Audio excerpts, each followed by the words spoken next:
जय जिनेन्द्र।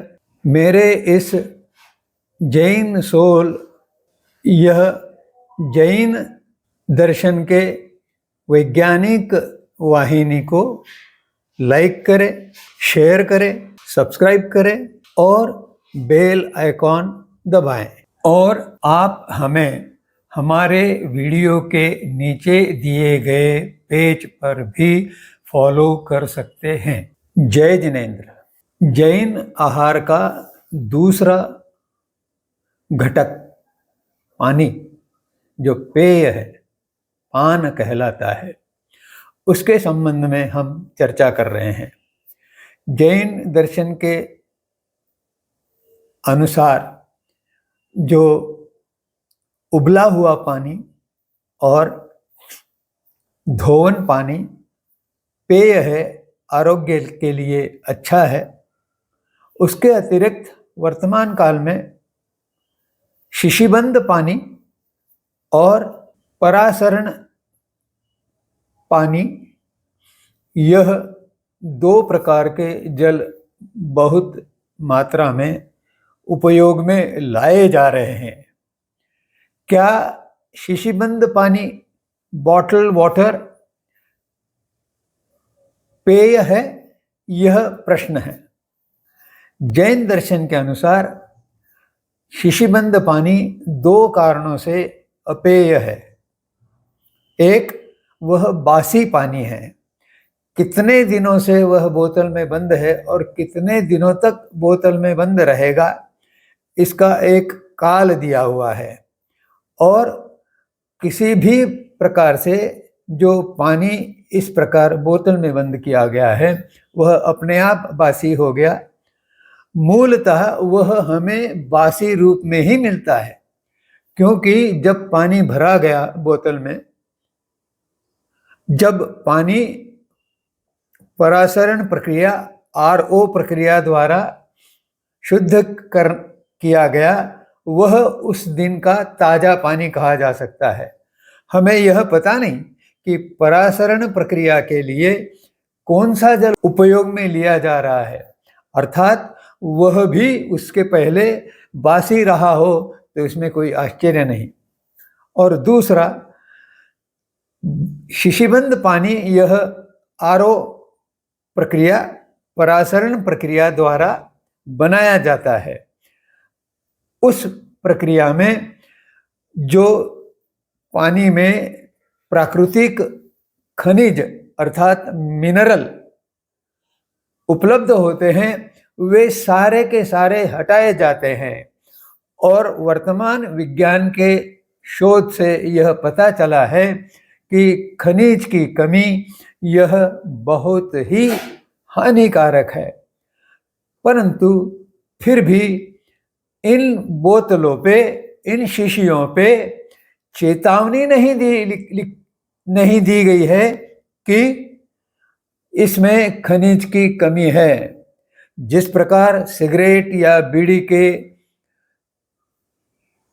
खोल पे यह चेतावनी दी जाती है कि धूम्रपान करना स्वास्थ्य के लिए हानिकारक है, उसी प्रकार शीशीबंद पानी के शीशी में यह चेतावनी दी जानी चाहिए, वह दी नहीं जाती। इसलिए शीशीबंद पानी जैन दृष्टि से अपेय है। और भी बहुत से कारण हैं, हम एक एक करके सब शास्त्रोक्त कारण चर्चा में लाएंगे।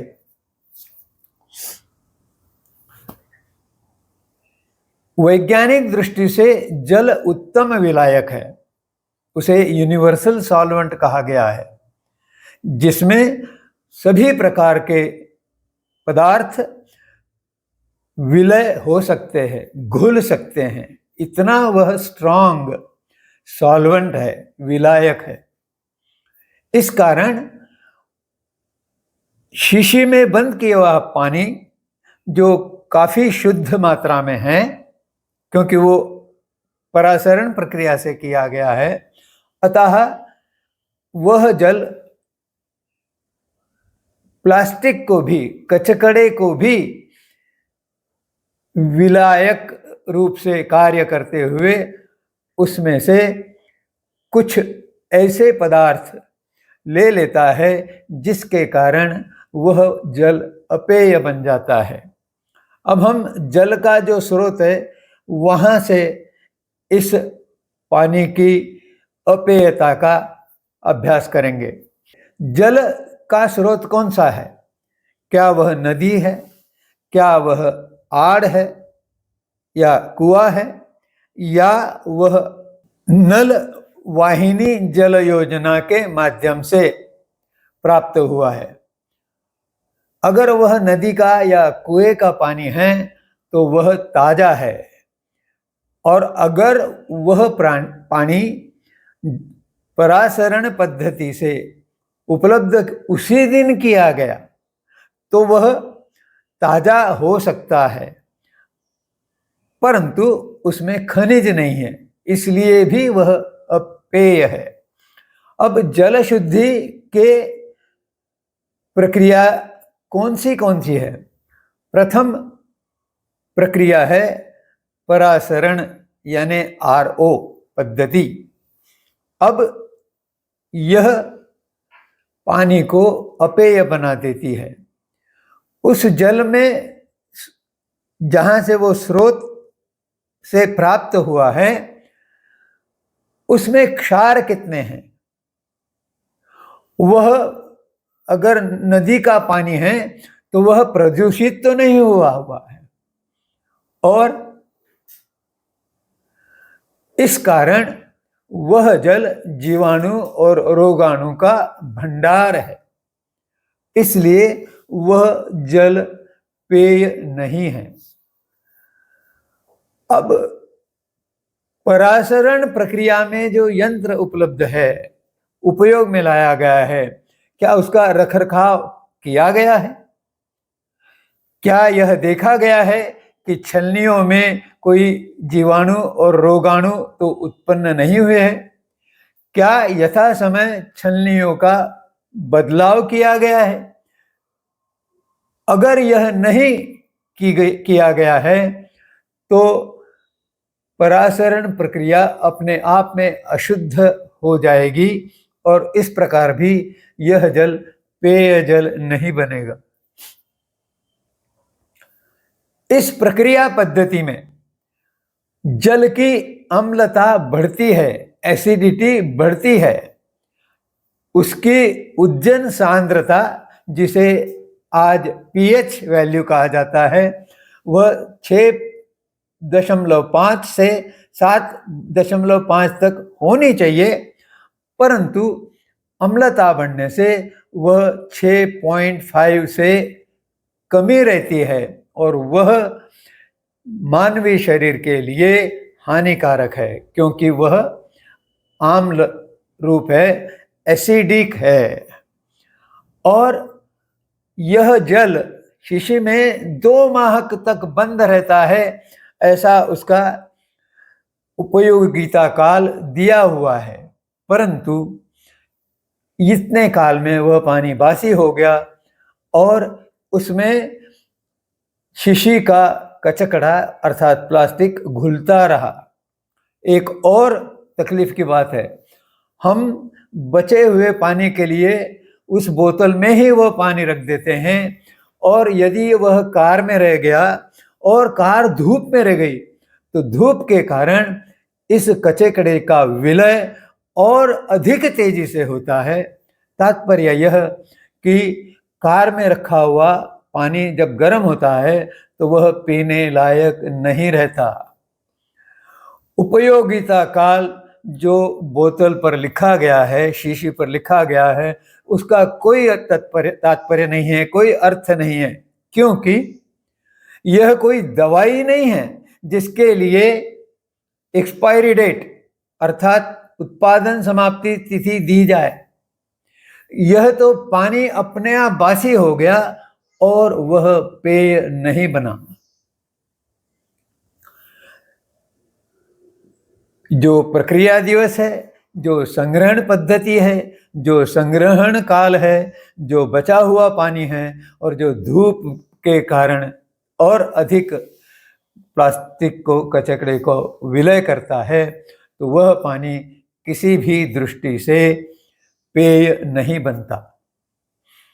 इस प्रकार शिशिबंद पानी पेय नहीं रहता है और इस कारण शिशिबंद पानी को पिया नहीं जाना चाहिए। आश्चर्य की बात यह है कि अमेरिका विश्व में सबसे अधिक शिक्षित और जानकारी प्राप्त देश माना जाता है, परंतु अपनी सुविधा के कारण वहाँ जो शिशिबंद पानी मिलता है वह देखा गया है कि उसकी सांद्रता, उज्जैन सांद्रता अर्थात पीएच वैल्यू 5 तक घट जाती है और 5 तक घटा हुआ सांद्रता का पानी यह बहुत अधिक एसिडिक है, इसकी अम्लता बहुत अधिक जाता है और वह शरीर के सभी अंगों को, विशेषतः पाचन संस्था के अंगों को हानि पहुंचाता है। फिर भी अपनी सुविधा के कारण वे पढ़े लिखे ज्ञानी कहलाने वाले लोग उद्घोष करते हैं कि चाहे जो हो, हम तो केवल शिशिबंद पानी पिएंगे क्योंकि वह ले जाने में सुविधाजनक है। वैसे पेयजल पानी भारत जैसे देशों में बहुत महंगा मिलता है, इसलिए भी उसे ग्रहण नहीं करना चाहिए, पीना नहीं चाहिए। विवेचन यहीं पर रोकते हुए मैं आपसे विनयपूर्वक प्रार्थना करता हूँ कि अपने मन में जो जिज्ञासा जागृत हुई है उसको लुप्त न होने दें। उस जिज्ञासा को कमेंट सेक्शन के द्वारा मुझे दें और उनका समाधान पाएं। जय जिनेंद्र।